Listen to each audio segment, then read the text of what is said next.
voalohany teny aloha dia fisaoran'Andriamanitra. Fisaoran'Andriamanitra lehibe sika satria tava-voreto androany. Misaotra mpikarakara rehetra ihany koa raha tatosany fotoan'androany dia misaotra anareo tsirairay avy tonga eto. Nareo tonga eto io tsy hoe lany atao na tsisy atao, fa matoa tonga eto tsika dia manana fanantenana ny amin'ny ho avy. Dia isaorana anareo bebe satria ianareo zao zany mitanjaka ny antoko ety fotony. Raha tsy misy nareo dia tsy misy ny antoko timony, dia miendrika ety hafa antsika izay fahavonana izay isaorana efa ela ihany zay na antoko timony antoko timony izay. Ary ny antoko dia tsy fikambanana koa, tsy ohatran'ireny fikambanana mpanao asa soa ireny, fa ny antoko politika dia manana tanjona ny ara-fahefana amin'ny alalan'ny fifidianana. Ny ahafahana mahamanitra ny tanjaky ny antoko dia ny fiatrehana ny fifidianana. Tsy hitery ny lasa rehetra fa no avy ny resahantsika hoe isy fifidianana ho avy aiza ho aiza ny tanjaky ny antoko tiky Madagasikara. Izay ihany ny andrefesana ny tanjaky ny antoko. Ny akoatr'izay resaka ambony latabatra fotsiny. Ka ho avy zao ny fifidianana hoatsoatsy. Mahavelom-bolo ny mahita anareo marobe eto. Ary marina ny resaka teo zahay koa velom-bolo mangakely. Ary teto misy ny anisan'ny mahalehibe dia manana tombony zany sika eto ambony mangakely. Satria tia zao mahatazana misy toera-mianatra taloha tazana ety atao anaty timona daholo tsika. Dia manana tombony satria eto koa ny politika anankiray ambassadeur Jean-Pierre samy atao ambony mangakely. Dia raha vonona nareo dia andao no fanambotsika tsika andao ataotsika hoe amin'ny komanina rehetra manerana ny Madagasikara dia voalohantsika rehefa hiatrika fifidianana. Satria izay hoe misy politika roa ahoana moa ny fomba tsy avitantsika amin'izany. Fa zany zavatra izany dia mitakezaka lehibe dia lehibe avy amintsika tsirairay avy. Ny ezaka sy fandresena voalohany aloha izay tsy miankina amin'ny olona fa miankina aminao ihany dia tsy ny fijerenao ny ezaka ataon'ny olona fa ny ezaka ataonao ihany. Izay aloha ny ray voalohany. Ny faharoa ezaka ray faharoa sy fandresena anamanao ihany koa izay fandresena tsy ekinanao amin'ny olon-kafa dia tsy fahamerenana ntsony ny lesoka tamin'ny zavatra rehetra nataonao hatramin'izay. Indrindra ny lesoka izay mety niteraka fahalemena ho an'ny antoko ary niteraka tsy nahazahoantsika fandresena. Ka raha hiarakytsika hanao fanamby dia misy ezaka takiana amintsika tsirairay avy zany. Noho izany ary maka ny nambarako teo ny antoko dia tsy fikambanana kozy fa natao ahafahana mitondra ny vivona mpampandrosoana dia tsy maintsy miatrika fifidianana ary atao izay ampandrasena amin'ny fifidianana. Ka mitaka ny firaisan-kinantsika rehetra izay. Ny fanajana ny toromarika dia zava-dehibe.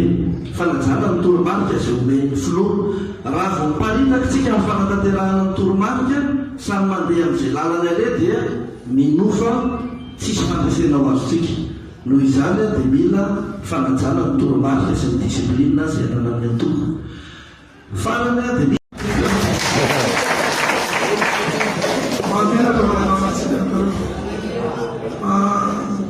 Abbiamo tutti segretario generale di tutti i Madagascar. C'è il paese sul Baba Baoka, con fitta o all'interno delle faevas. Archester vogliono io mi temera Pirenena. Arfana nella vecchia Baba le tan Pirenena la Ike, con figlia di ogni e si chiama. Dopo ti si chiamano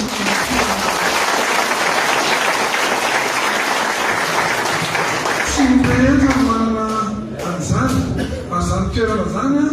toeram-panompona daholo fa tsy toeram-boninahitra koa. Ka eto anato sekretera general dia terina ny fisaorana sy fankasitrahana anao ny fatoavanao eto amin'ity voatra sy tanàna ity satria manamary toerana ny fisian'ny komitima ato anatin'ny komina Mangakely satria nandrosaka be ny tanàna rotonany sesy dia lanatsiny fa tsy nisy fampiazana. Ary sika anankiray anisany nahatonga ny faharefon'ny atoko dia tsy mamelatra mirazan'izany fa zao misoran'Andriamanitra dia ny ray loha ny zanaka mangakely rehetra ka anisana ola vola azao fiarahana zao a dia teraka babika voka ka andao tiavantsika tiavantsika andriamantoa tsy lavina sy andriamantoa iasa satria namely maso a ny atoko indray eo ianareo be ny tanàna anao mampiresentera kely mitodina aloha ny amin'ny olona tsy tany olona zanaky ny atoko ianareo menanja azy voninahitra be ny tanàna natsevagara misy ady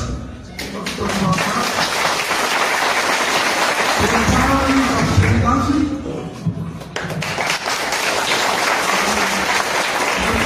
toa dia tanàna ny palatavolinony fisolperna andriamantoa ambassadeur tany adisabebaiza tamin'ny akamikata nadisabeditona rehefa nisy fanagaram-patsakana dia atao mitantsy firenena tena ambassadeur no nalefa nylody voalohany fa izy zanaka mpomanga kely rao politika ao anatin'ny atokotiko Madagasikara zanaky ny commune ihany koa dia mamelara mba mampafantatra an'izay dia tay maromaro zay ny comité malakono zay efa notenenina teo fa ny olo profity misy olotenatsika ao amin'ny fitantanana ny tanàna dia andriamatoa zakolody azy andriamatoa sazana zay anama tokolasy tokovaly manisana tiako miprésentena kely alohany ny resaky fitenena satria mameaja zonatra ary manana diditsaraikitra ihany koa ary tamberina raikitra ihany koa zay takitsika vahoaka amin'ny maha-olom-bofily azy eo anivo mivoatra sy ny tanàna tokolasy tokovavy mbako manana ny fisaoran'Andriamanitra ataony ray aman-dreny mpitarana teo arary loatra na misaotran'Andriamanitra tsika satria nahavita nandiana taona ary tsy ny rehetra maniry an'izany tsy naniry abetsaka naniry an'izany kanefa nahatra Andriamanitra dia izao ny zava-nisy toera tsara ny arany vory ny alasany riva amin'ny efatra izahay dia natery-tena amin'ny poto double io olona maty io tonga ny alaby hoe matana namana zay tsy narary tsy maharokoditra sy tanaloha amin'izany nahatra Andriamanitra ka raha fahafatesana dia mandamosintsika matakaritra fa isorana n'Andriamanitra fandarana zavatra isoratsika ihany koa Andriamanitra satria vanimpotoana saranahitra ifampiarariana soa ifampiaravana izao koa amin'ny alaramina raikitra masolo mpavavaoka tompoko ny tondrana ny teny firarian-tsoa mantsika rehetra manatrika tona eny na dia tsy atao fa zanaky ny atokotiko Madagasikara manampy ny atokotiko Madagasikara ary miolopaka amin'ny atokotiko Madagasikara taona zina ny taona 2024 ary avitany dinamana raikitra iantsoroantsika isika na eo anivon'ny tokantrano na eo anivon'ny fiarahamonina na eo anivon'ny firenena satria manana anjara toerana amin'izany isika dia mariky ny fifandraisan-tanana ilay tompoko mba ihany itehaka isika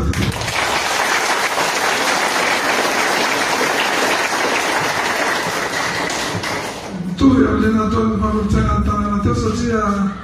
roa taona zay ny nasolo mpavavaoka ary lany tamin'ny atokotiko Madagasikara manana diditsaraikitra ny atoko voalohany ary hoanareo vahoaka zay mifidy faharoa indrindrandrindra ho an'ny zanaka maro-drano isika teo anivon'ny fitondrana dia tsy nisy afa-tsy nanozongozona le fitondrana le araiky aratan'olona sanandositsiny nadrizaryeritaona sy tapany na misy fanasana dia micontre an'le fanasana na misy fanehokevitra dia manohatra le fanehokevitra satria ny 2011-03 namme alalana sy namme fahefana izahay eo anivona tena era-pirenena itsikery ny tsy mety ataony ny mpitondro ary ny fitondrana fanavozana amin'izao fotoana izao dia raha tsika lahita fa malalaka ny fanehokevitra tsy be tena fanehokevitra fa taloha vao manehevitra dia inona mahazo rapitso maray efa mihinana gagazo ka eto amin'ny araika mahasompahavoka dia efa misy lalana finday misy gorao any sabotsina mena afahantsika miserasera ka natao io mba ampandianana ny andraikitra mahasolo marovoaka ka mampafantatra anareo amin'ny fisiny zay efa misy namana maromaro zanaka mpomanga kely mahalala sy mahafantatra ny fisiny bro-panjakana io zay tantanany tenanay ary misy prakitra antsonodrao raha sanatrika hoe misy tsy fionatsika ary sehatra maro samihafa satria roy izahay no misolo vavy anareo eto amin'ity distrika ty nefa misy mponina sy vietsy isika dia tena ro amin'izany fa maromaro any miadidy ndraiky maka miantso avy atao retoriko miadidy amin'ny mahasolo vahoaka dia zahana manomboka izao mitonana fampandrosoana sy ny tantsoroka atao any lehibe ny tanàna sy ny mpanolotsaina ny tanàna amin'ny alalan'ny fizarana mpiara-mambinantoko fizarana mpiarako maty voly ary indrindrandrindra eo anivy ny fanjakana voibe zay andraisanay andraikitra mahamenatra moa ny zavanisy koloka mbarikeny any kely any hoe naneritsikery ny mpanao cour de compte taorina ny fitantanana ho an'ny tona lasa teo aloha ary mitodika manokana amin'ilay solovahoaka hoe manara-maso marina ve ny ataon'ny mpanatanteraka izay sa mpantakolaka fotsiny sa matory fa tsy maninona fa zaraina aminareo mihitsy hoe talohany tao amin'ny antenimera-pirenena hoe lampan'ny démocratie fa olona telo ihany mahazo miteny roy ihany no mahazo miteny fa ankehitriny dia tena malalaka ny faneho-kevitra sy ny fandraisam-piterenana zaraina ho an'ny soavazo karazan-tsarasara manatona na miara-miasa amin'ny fomba fijery maro samihafa resaka politika io amin'ny andraikitra maha-politika indrindra eto amin'ny fanatsarana ny antokotsika tiako Madagasikara fa eo ihany koa ny resaka teknika satria efa misy conseil juridika miaraka samitsika amin'ny sehatra maro samihafa farana natao zao no fampiarabany zao ameloma masony tokotima dia anaovana antsoavo atsika rehetra ny faraisana anjara amin'ny tetiavo zay navoaka amin'ny fanjakana foibe satria ny premier ministre chef de gouvernement dia efa nanolotra ny politika akapoen'ny fanavaozana amin'ny tetiavo zay mety totanany amin'ny firenena manomboka amin'ny concertation nationale zany ny fahatanan'ny antokotsika ny mampatanjaka ny antokotsika satria tsika manana vofe anatina rafitra maro samihafa azay anisan'ny mampiavaka ny antokotiako Madagasikara zay discipline hoentin'ny ray aman-dreny dady zay tsy tovizany amina olona maro samihafa satria hafa mihitsy ny leadersika ananana andriamato filomaritra valomana andao ite hafatsika zany ameny concertation nationale ka dia atsoavy ny atao re tokolasy tokovamy maharesatsika anjara amin'izany concertation nationale zany eo ny misolo tena ny atoko fa eo koa amin'ny mamolo-pirenena mba tsy hanenenantsika ny fanapahan-kevitra zay ivoaka eo faharoa isy ny fanitsina ny lalam-pifidianana manana olona teknisiana zany isika fa misy tean'olo-kevitra ihany koa misokatra varavaran'ny antoko eo ihany koa ny fidirana misaika amin'ny republika satria efa nilaza le matoko filoha amin'ny fanavaozana fa ikidika io constitution io dia mazava ho azy ifindra republika fahadimitsika ary farana dia hoe ny fandeha fifidianana filoha-pirenena ny septambra 7 tsika efa mitantana firenena ary nahatsapa sy nahafantatra na ny olona tany velamena ny tany fiankarena teto amin'ny firenena tamin'ny tantanany data ray aman-drenitsika ary fantatsika ihany koa ny situation am'izao ary ny mpitantana am'izao efa ohatra latsaka katerena ny firenena ary tena sahirana ny firenena rehefa mandray ny fitantanana izy ka ny ampirisiana antsika ny tokotiako Madagasikara dia antsihatra aminao zavatra efatra maro loha sosonareo mba tsy hafiafinareo aneo ny hevitrareo ianareo ary hitazona ny fanevany tokotiako Madagasikara ary indrindrindrindra ho an'ny firenena satria ho an'ny taranakisika ireo vita ny fifidianana filoha-pirenena septambra 2027 ary ny deuxième tour naorina amin'izay izany hoe ny 2024 efa misy fitantana vaovao ary manana anjara toerana amin'izany isika izany anisan'ny nahatonga amin'izao le dynamisation tsotsotro zao kanefa manandanja zay isorana anareo misy ray aman-dreny avotanyadimoloha misy zary maleo malaza ihany koa ka atambatsika ny hery eto amin'ny distrikta Navaradrano mba ahafahatsika mameraka ny atokosika olohany fahatsoramana dia ela velona ny atokotiako Madagasikara androsotrany ny commune Ambohimangakeky Andriamato solo tena amin'ny politika Andriamato solo mbavam-bahoaka Navaradrano voafidy Andriamato ianareo be ny tanàna isana tsy mpandolo-tsaina tonga eto manatrika etono ianareo olo manakatsy amin'ny sikazo misy anareo avy Ary farany tenenina farany nefa lehibe indrindra dia anareo mpikatra eto Madagasikara eto amin'ny commune Ambohimakely tomboka lasy tomboka vavy. Voalohany indrindra dia fisaoran'Andriamanitra lehibe isika nanome izao andro io izao ahafahantsika mifankahita etony. Mino aho fa tsy tara raha ankehitriny vao ifampiarahaba tratry ny taona satria izao tsika rehetra vatafy indray ka dia engany eo taona feno fahasoavana ho antsika mianakavy anety taona ity. Ary engany ity taona ity mba taona hitondra hery vaovao indray sy firaisankina vaovao ho an'ny team eto Ambohimakely.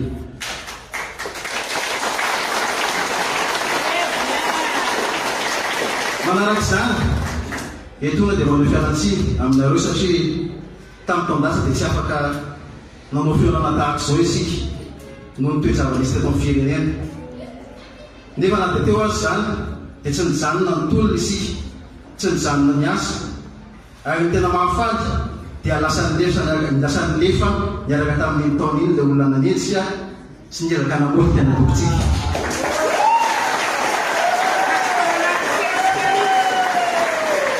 Rehefiatrika timy eto Ambohimakely nivoaka fifidianana kominaly 424 dia mampiseho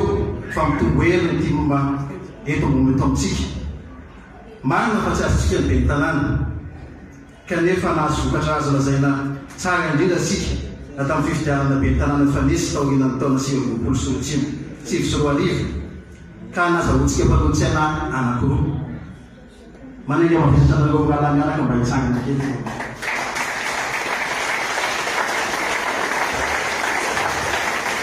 Ireo ianareo Andriamatoa Kotarzona Jean-Claude filohan'ny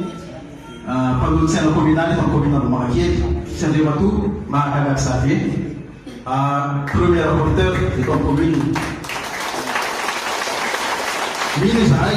fa tsy mivaly général ianareo satria tiako Madagasikara mijorontsika ary tiako Madagasikara hatramin'ny farany isika. Ary raha manantona anareo ireto olona niarany mponina tamintsika reto dia aza mitosy-botana fa manana tabe mandraitra misy atao ianareo mankasitraky midika izany fa matoky antsika ny olona mbola betsaka ny fanantenana petraka ny vahoaka amintsika. Koa mariky izany fisaorana izany dia eo an-tapitra amin'ny fotoana izao dia misy novikena mitapihavanana avy amin'ny kandida sy mpanolo-tsaina ary misy lobam-bahoaka avitra n'Andriamosa ho mariky izany fisaorana izany. Koa antso nataoko aminareo ankehitriny mpikambana rehetra mila atsika ho avy ary ho anareo izay maniriditra anatevin-dahy anatoko dia tonga soa ianareo no hery vaovao ampatanjaka indray ny tompontsika. Ny tanitsika manomboka izao dia mazava anangana fototra matanjaka sy voalabina tsara ny fotony ary isy ny vidina ny fotony atoato anavaozana mipaozaka fokotany sy andraisana mpikambana vaovao. Hojerena ihany koa ny fomba hampavitriana ny jeune team sy ny femme team satria mila tanora sy vehivavy samy hetsika isika.